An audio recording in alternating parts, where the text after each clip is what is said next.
Where does this go?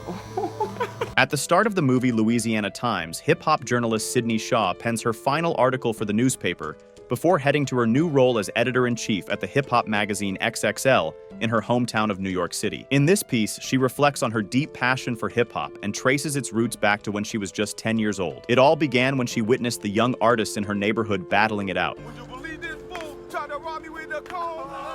each crafting beautiful, artistic tracks to prove their dominance. From that moment on, she immersed herself in the world of hip-hop, cultivating a profound bond with the culture. Sydney then receives a call from her best friend, Dre Ellis, who she has grown up with and with whom she shares a deep connection over their shared love of hip-hop. Dre, who works as an artist manager for Millennium Records in New York, asks Sydney to put in a good word on behalf of his company in the LA Times so they can attract young artists. Sydney complies, and just as they hang up the call, Dre tells Sydney that he has missed her dearly and that he's excited to have her back home. Sydney finishes up with her work in Los Angeles and flies back home to start her new job in New York. She gets an apartment and employs the help of her cousin, Francine, to get acclimated. The next night, Sydney and Dre see each other at a local party. They greet each other warmly, and Dre happily welcomes Sydney. This wholesome moment is interrupted by Dre's girlfriend, Race, who's a successful entertainment lawyer. Dre introduces the two women and is happy to see them get to know each other. As soon as Race leaves, Dre shocks Sydney by telling her that he's prepared to settle down with Race and that he's ready to propose to her that night. Sydney recovers from her initial shock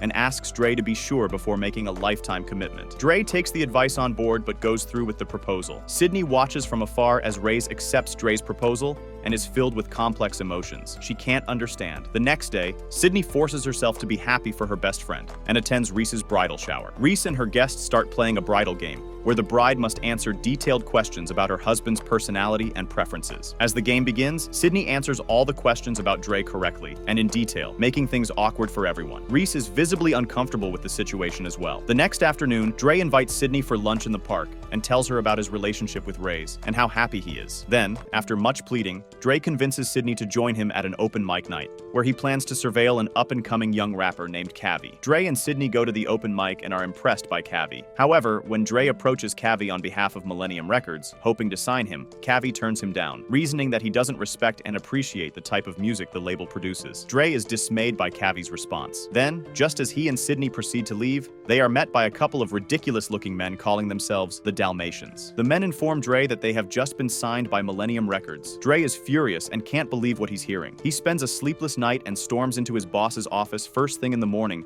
to object to the decision and demand why he hasn't been consulted. Dre's boss calmly tells him that his priority is to make money and that he doesn't care about the art or who is signed, as long as that objective is met. Dre feels stuck and like he betrayed the art that he cherishes. Depressed, he goes over to Sydney's house to vent. Sydney calms him down and comforts him, and they kiss. They stop themselves just in time before going further, and Dre rushes out. The next day is Dre's wedding. Sydney confides in Frank about what happened the night before. On their way to attend the wedding, Francine urges Sydney to fight for Dre and encourages her to object during the ceremony. Sydney refuses to and watches Dre tie the knot. After the wedding, Dre and Sydney fall into their separate life routines and fail to see each other as much. Dre moves into his new house with Raze and keeps busy with work, while Sydney adapts to her new job. One day, Sydney is informed by her boss that the professional athlete Kelby Dawson, who has been wanting to write about, has specifically requested her to interview him. Francine encourages Sydney to use the opportunity to get closer to Kelby, as it may help to distract her from what happened with Dre, but Sydney is hesitant. Sydney meets Kelby for dinner to do the interview and is surprised to run into Dre and Reese. Sydney and Dre catch up a bit and promise to keep in touch. A few days later, while Dre supervises a recording session with the Dalmatians, he realizes how utterly terrible and untalented they are. Unable to take it anymore, Dre confronts his boss, quits on the spot, and leaves the recording studio. Once outside,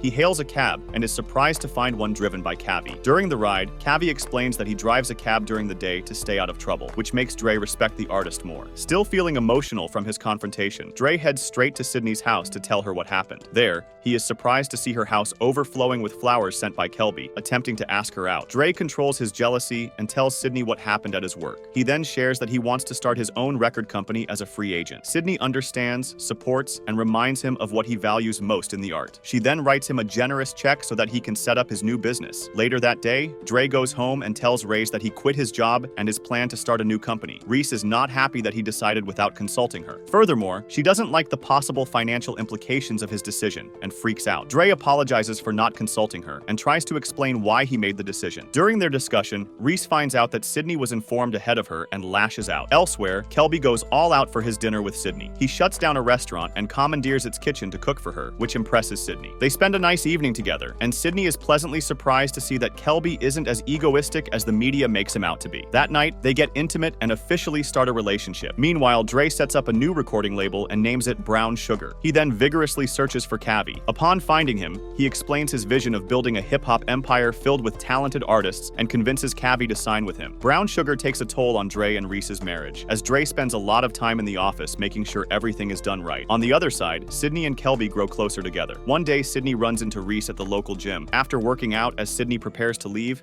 she sees Reese flirting with a man. Sydney pretends like she didn't see anything and proceeds to leave, but Reese catches up to her and emotionally vents how she never sees Dre anymore and that she blames Sydney for her marital problems, as she's the one who encouraged him to start Brown Sugar. Sydney keeps this encounter to herself. A couple of months later, Sydney and Kelby throw a New Year's Eve party and invite all their friends, including Francine, Cavi, Dre, and Raze. During the party, Kelby surprises Sydney by professing his love for her and proposes to her in front of everyone, which stuns her into speechlessness. She quickly gathers herself and accepts his proposal to the dismay of Dr. Later. Dre takes Sydney aside and asks her to be sure before committing to a lifelong unity. Sydney gets angry at Dre, noting the irony, as she had advised him the same the night Dre proposed. Sydney angrily asks Dre to stay out of her decision and to just be happy for her. Cavi develops a crush on Francine but is too afraid to ask her out. Kelby and Reese are introduced to each other as Reese complains to Kelby about how close Sydney and Dre are. In the following days, Dre starts to get suspicious of his wife's activities and starts to dig in. One day, as Dre is joined by Sydney in the studio,